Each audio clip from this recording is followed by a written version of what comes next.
Salut.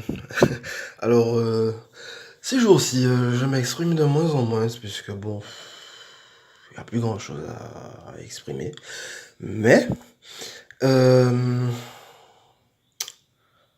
je viens de voir, quelques vidéos au sujet de ce qui s'appelle, l'ouverture du troisième œil, l'activation du troisième œil et cetera, et cetera. Et il y a une impulsion à ce que j'exprime un certain nombre de choses par rapport à cela qui, d'une certaine façon, fera suite à la vidéo d'il y a quelques jours nommée l'arnaque, du développement personnel. Voilà. Alors pourquoi est-ce que j'appellerais cette vidéo, l'arnaque ou l'illusion ou l'escroquerie du troisième œil? C'est parce que bon, dans certains mouvements spirituels, il y a, on prône, l'ouverture de ce qui est appelé, le troisième œil qui se situe, au niveau du milieu du front. Voilà. Qui permet de pouvoir, accéder à certaines choses se situant dans le monde astral. Mais le grand mais dans tout cela, c'est que l'ouverture du troisième œil est un enfermement qui, même s'il permet de voir un certain nombre de choses faisant partie de ce monde, cette ouverture du troisième œil ne permettra jamais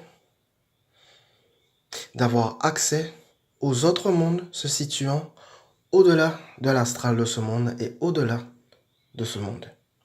Voilà. De plus, dans certaines représentations de ceux qui ont été appelés entre guillemets Yeshua, Jésus, Marie, etc., euh, leurs sculptures et leurs dessins ont toujours mis l'accent sur leur cœur. Par exemple, quand on montre un dessin ou une statue de Jésus ou de Marie, ces représentations ont toujours mis l'accent sur le cœur au centre de la poitrine en tant qu'unique solution euh, à ce monde. Voilà. Et jamais les statues et représentations, par exemple de Jésus ou de Marie, ont pointé vers l'ouverture du front se situant dans le troisième œil.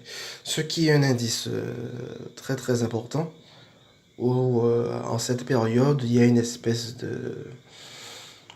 d'euphorie, de focalisation, d'ouverture du troisième œil. Et en se focalisant dans cette ouverture du troisième œil, l'énergie reste focalisée et bloquée au niveau de la tête et ne peut pas descendre jusqu'au niveau du cœur. Voilà. Et pour accompagner ce sujet de l'illusion, de l'arnaque, de l'escroquerie du troisième œil, j'y mettrai un certain nombre d'extraits venant de celle qui a été nommée l'étoile No Eyes, qui, justement, de par le fait qu'elle était aveugle, a pu avoir accès à des visions allant bien au-delà de la vision des yeux et bien au-delà de la vision astrale du troisième œil. Voilà. Donc je le redis à nouveau pour terminer ce sujet, même si l'ouverture du troisième œil donne accès à un certain nombre de choses visibles dans le plan astral de ce monde, l'ouverture du troisième œil, son grand piège, c'est qu'il ne permettra jamais la possibilité de la vision divine qui voit tout, qui voit l'ensemble de la création et donc au-delà de l'illusion de ce monde et donc au-delà de la vision astrale du troisième œil. Voilà.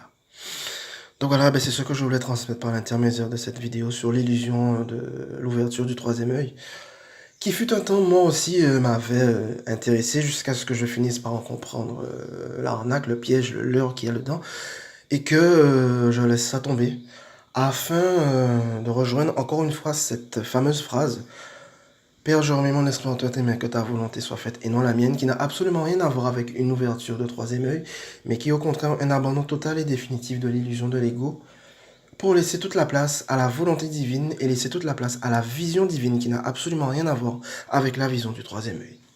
Voilà, qui se situe, vision divine qui se situe dans le cœur au centre de la poitrine, qui donne accès à absolument toute la connaissance, chose que le troisième œil ne permettra jamais. Et encore moins c'est la vision des yeux. Donc voilà, c'est ce que je voulais transmettre par l'intermédiaire de cette vidéo. Ce sera tout. Allez, merci, bye bye.